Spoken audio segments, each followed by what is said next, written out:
إن الحمد لله نحمده ونستعينه ونستغفره ونعوذ به من شرور أنفسنا ومن سيئات أعمالنا من يهده الله فلا مضل له ومن يضلل فلا هادي له أشهد أن لا إله إلا الله وحده لا شريك له وأشهد أن محمدا عبده ورسوله لا نبي بعده اللهم صل وسلم وبارك وأنعم على سيدنا محمد بن عبد الله وعلى آله وأصحابه وأنصاره وجنوده ومن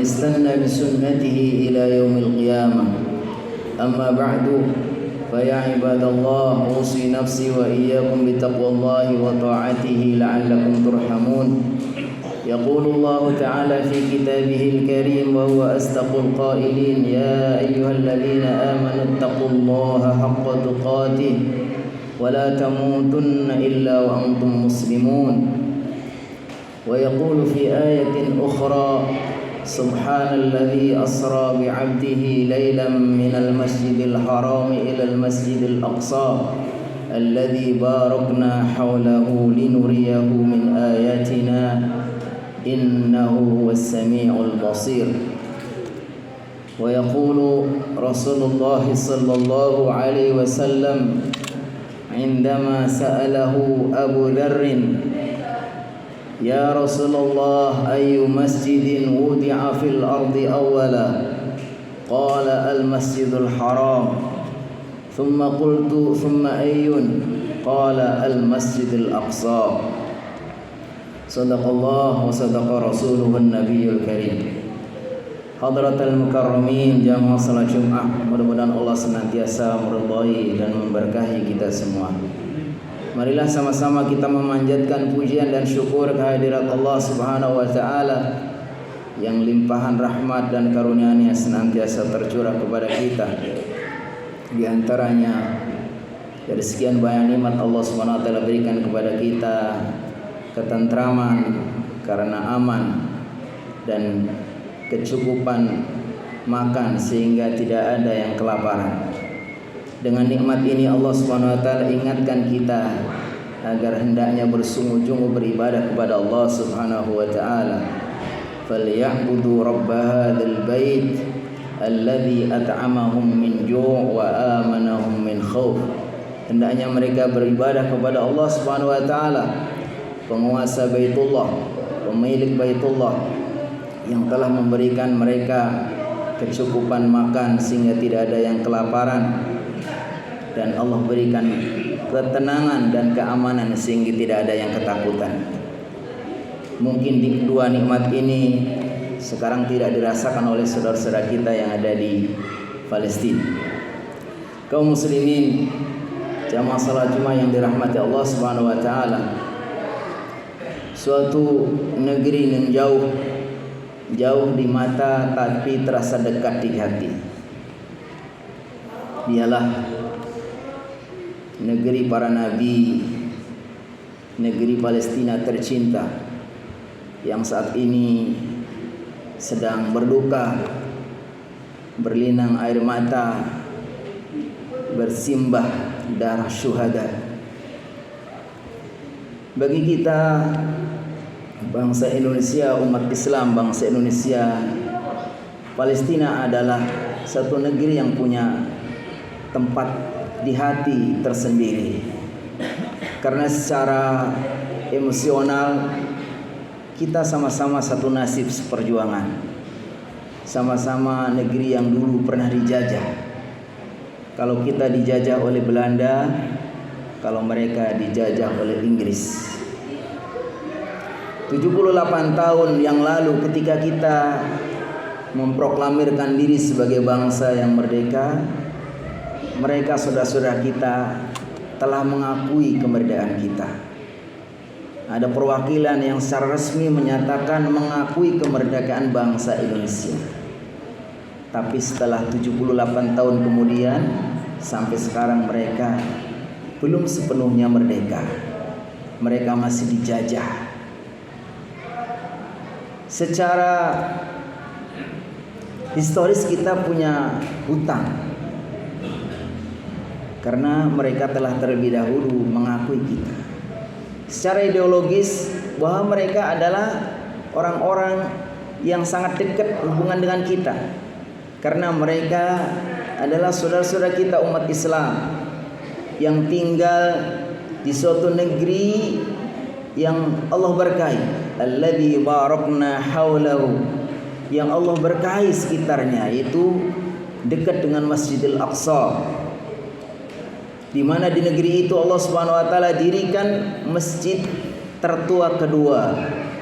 Ketika Abu Dzar bertanya kepada baginda, "Ya Rasulullah, ayu masjidin wudi'a fil ardi awwala?" Wahai baginda, masjid yang paling pertama dibangun di muka bumi ini apa? Kata baginda, Al-Masjidil Haram, yaitu Masjidil Haram. Qultu, kemudian saya bertanya lagi, kata Abu Dzar, "Tsumma ayyun?" Qala Al-Masjidil Aqsa. Ada Masjidil Aqsa, masjid tertua kedua di muka bumi ini, dan juga sekaligus adalah kiblat pertama umat Islam. Dulu sebelum Allah perintahkan Nabi Muhammad dan para sahabat dan kita semua sholatnya menghadap kiblat yang sekarang Baitullah, mereka dulu sholatnya menghadap ke Masjidil Aqsa. Ketika ada perintah fawalli wajhaka satral Masjidil Haram, maka palingkanlah wajahmu, hadapkanlah wajahmu ke Masjidil Haram. Baru sejak itu. Jadi memang bahwa Palestina adalah suatu negeri yang sangat istimewa bagi kita umat Islam. Sebetulnya Palestina adalah suatu negeri yang dulunya berdaulat, negeri yang punya kedaulatan di saat waktu itu masih di bawah kekuasaan Kesultanan Ottoman atau Utsmani.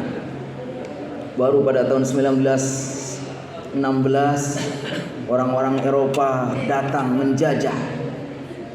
Inggris, Perancis, Italia, Jerman, mereka berbondong-bondong untuk menjajah negeri bekas kekuasaan Ottoman. Pada tahun 1916 ada perjanjian rahasia antara Inggris dengan Perancis, yaitu perjanjian untuk membagi-bagi kapling wilayah jajahan. Ternyata Inggris sama Prancis bersepakat, bersekongkol akhirnya bahwa Palestina itu menjadi jatahnya Inggris. Maka sejak itulah resmi Inggris menjajah Palestina.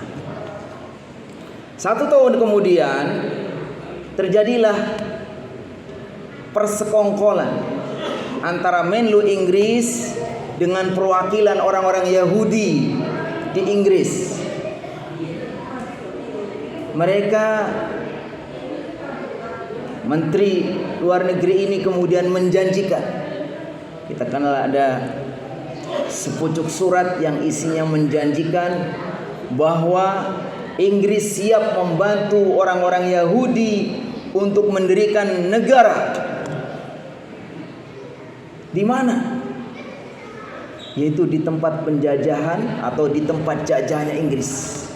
Jadi begitulah jahatnya. Dia sudah menjajah, kemudian memberikan kesempatan orang lain untuk membangun negeri di situ. Maka dengan itulah berbondong-bondonglah orang-orang Yahudi dari berbagai negara, dari Inggris dan berbagai macam, datanglah ke Palestina. Saat itu dunia semua protes, orang-orang Arab semua protes, penduduk Palestina juga protes, tapi tidak dengar karena mereka sebagai penduduk yang dijajah, mereka tidak mampu. Akhirnya sudah berbondong-bondong banyak sekali orang-orang Yahudi. Mereka akhirnya terbentuklah tahun 1948 resmilah berdiri sebuah negara Israel.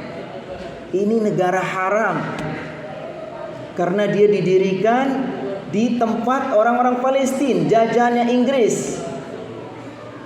Berdirilah negara haram ini, diberi nama Israel. Israel itu boleh jadi nama untuk mengelabui, karena Israel itu artinya ya nama Nabi Yakub itu namanya Israel, yang artinya hamba Allah.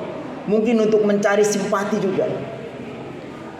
Ternyata setelah berdiri negeri ini, karakternya, wataknya orang Yahudi yang keras kepala, sombong dan tidak mau dengar, akhirnya terus mencaplok wilayah-wilayah sekitarnya. Semua mereka akan kuasai. Bangsa Palestina mau diusir, mau dihilangkan dari tanah air mereka. Makanya kemudian terjadilah bentrok demi bentrok, peperangan demi peperangan. Bahkan tahun 1962 itu Presiden Soekarno sudah mengatakan sendiri, kami sampai kapanpun tidak akan mengakui negara Israel sebelum memberikan kemerdekaan kepada Palestina. Itu bapak bangsa kita, Bapak Presiden Soekarno. Karena paham bahwa kemerdekaan itu adalah hak semua bangsa. Tapi mereka terus melakukan berbagai macam kezaliman, berbagai macam kerusakan. Bahkan pada tahun 1967 itu sampai ada komando dari mereka, dari tokoh mereka yang mungkin yang ekstrim, disuruhlah mereka untuk menggali di bawah Masjidil Aqsa dengan pengakuan bahwa mereka di dalamnya itu ada Haikal Sulaiman. Dan sampai sekarang terus dilakukan itu, digali. Tahun 1969 sampai ada juga pernah ada kasus Masjidil Aqsa itu dibakar sama mereka. Dan terus sampai sekarang saudara-saudara kita itu terus dizalimi. Dan hari ini puncaknya begitu tragedi kemanusiaan yang luar biasa. Yang terakhir saya dengar beritanya itu sudah 10.000 lebih yang menjadi syuhada karena kebiadaban Israel saat ini. Dan yang paling sedih, mereka bukan orang-orang yang berjuang, para syuhada, para pejuang, tapi mereka banyak juga korbannya adalah masyarakat, ibu-ibu, anak-anak yang mereka tidak tahu urusannya. Kalau para pejuangnya mereka sudah siap antara hidup mulia atau mati syahid, itu nggak ada masalah. Tetapi dari sekian banyak korban itu ternyata adalah para ibu, anak-anak yang tidak berdosa. Mereka yang sedang mengungsi di rumah sakitnya dibom. Yang mereka mengungsi di sekolah, sekolahnya dibom. Sekarang semua sudah begitu parah, karena semua bahan-bahan keperluan mereka sudah tidak bisa masuk dan seterusnya. Jadi intinya, kita sebagai sama muslim, cukuplah kita, nggak usah sebagai muslim pun ketika kita mendengar ada orang yang terzalim seperti itu, pasti kita hatinya ternyuh dan kita pasti tidak ridho. Dan Rasulullah SAW mengatakan, siapapun kita, man ra'a minkum mungkaran falyughayyirhu biyadi. Siapapun di antara kalian yang tahu bahwa itu ada kemungkaran, ada kezaliman, hendaknya harus bertindak. Kalau bisa dengan aksi nyata, biyadihi, dengan tindakannya, dengan tangannya. Apa yang bisa kita lakukan untuk mencegah kezaliman ini? Kata Rasulullah SAW, unsur akhaka zaliman aw mazluman. Bantulah saudaramu, baik yang menzalimi maupun yang dizalimi. Kata sahabat, ya Rasulullah, kalau yang dizalimi saya paham membantunya. Kalau yang menzalimi bagaimana kita membantu? Kata beliau, cegah. Jangan dibiarkan mereka melakukan kezaliman.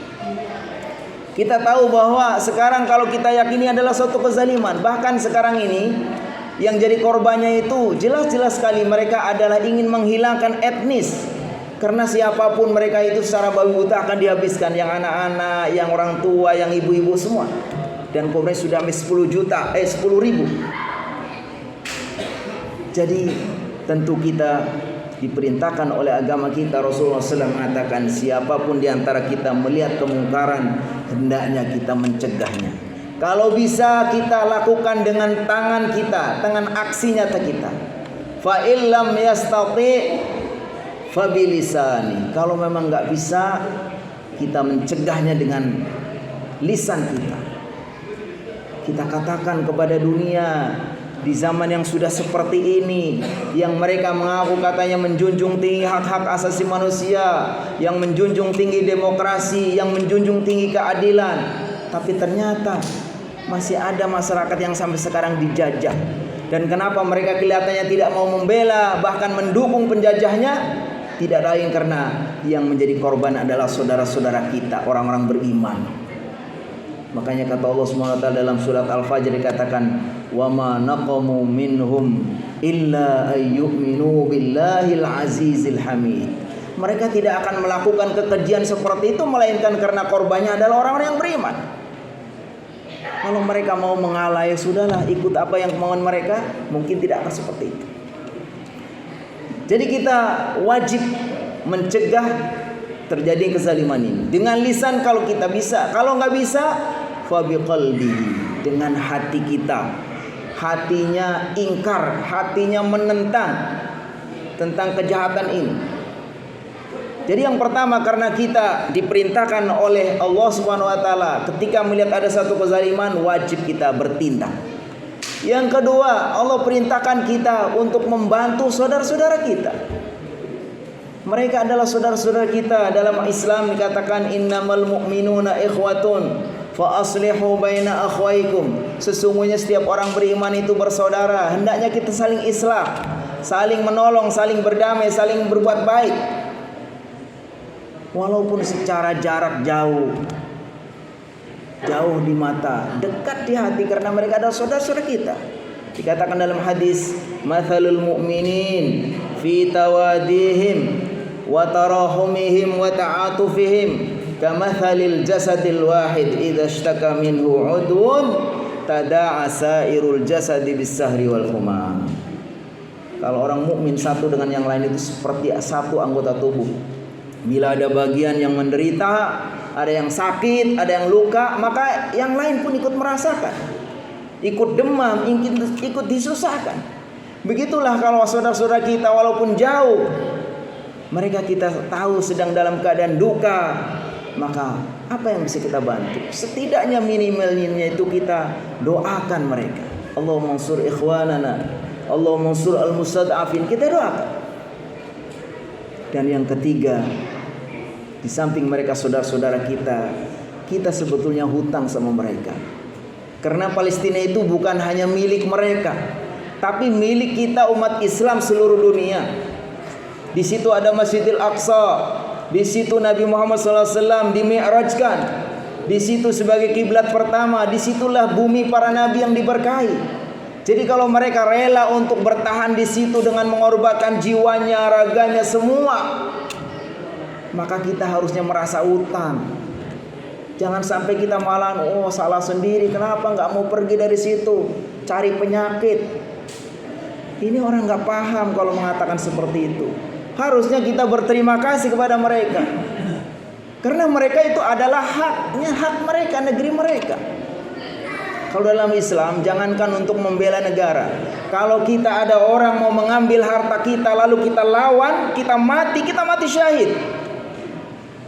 Apalagi kalau negeri mereka yang mereka ambil itu adalah sah milik bangsa Palestina. Jadi kalau mereka mempertahankan negaranya, ya mati syahid. Sampai ada analogi yang menurut saya itu sangat tepat. Orang Palestina ini seperti orang yang punya rumah hak milik sendiri, hak dia secara sah. Tiba-tiba datang perampok, lalu si perampok itu kemudian memaksa mengambil rumahnya, lalu si tuan rumahnya itu dikeluarkan, lalu dibuatkan kandang seadanya, dikasih makan seadanya, kasih minum seadanya. Lalu mereka merasa yang tuan rumahnya, kan saya sudah baik sama kamu, saya buatkan rumah, saya kasih makan. Padahal mereka yang jahat, karena mereka yang mengambil haknya orang Palestina, lalu mereka harus bertahan. Dan seperti itulah yang sekarang dialami oleh saudara-saudara kita. Sejak tahun 2007 itu Gaza itu sudah diblokade, dibangun dinding yang sangat tinggi, wilayah yang cukup sempit, penduduknya begitu padat. Mereka semua nggak bisa keluar masuk kecuali semua dikontrol. Makanan yang masuk dikontrol, keperluan dikontrol, listrik, air semua dikontrol sama Israel. Lalu mereka merasa berjasa, padahal mereka ngasih makan juga sekedarnya. Listrik dikasih 1 hari hanya 8 jam, air dibatasi. Bahkan sekarang sudah hancur-hancuran, sudah nggak ada apa-apa semua itu. Mereka sengaja memang mau dihabiskan. Gerakan genocide, yaitu penghabisan etnis. Terakhir saya ketika diminta untuk menjadi penterjemah oleh salah satu lembaga kemanusiaan yang menggalang Munasharah di Palestina, tiba-tiba saya sudah berjanjian sama syekhnya yang tinggal di dalam Gaza itu sendiri. Tiba-tiba satu hari kemudian sebelum acara itu, dia sudah tidak bisa dihubungi lagi. Ternyata apa? Syekhnya, rumah-rumahnya, kerabat-kerabatnya sudah meninggal, sudah jadi syahid. Dan beliau sendiri sudah menyelamatkan di mana? Gak bisa lagi, yang tadinya mau siaran live sudah gak ada. Dan itulah kondisi sekarang. Sehingga sudah seharusnya kita yang selama ini sengaja ditutup-tutupi oleh mereka Yahudi yang punya informasi, yang punya segalanya, dikatakan Hamas ini teroris, orang Palestina itu keras kepala, kenapa enggak melihat? Itu semua adalah sengaja memang di-frame sama mereka supaya umat Islam itu terkecoh. Padahal itu adalah saudara-saudara kita yang dizalimi dan kita wajib menolong. Mudah-mudahan kita doakan mereka semua, Allah Subhanahu wa taala berikan kemerdekaan, mereka yang syahid Allah Subhanahu wa taala terima, yang mereka terluka segera sembuh dan Allah Subhanahu wa taala segera bebaskan mereka dan sebagai negara yang merdeka. Amin amin ya rabbal alamin. Barakallahu li wa lakum fil Qur'anil azim wa nafa'ani wa iyyakum bima fihi minal ayati wa dzikril hakim wa taqabbala minni wa minkum tilawata innahu was-sami'ul 'alim.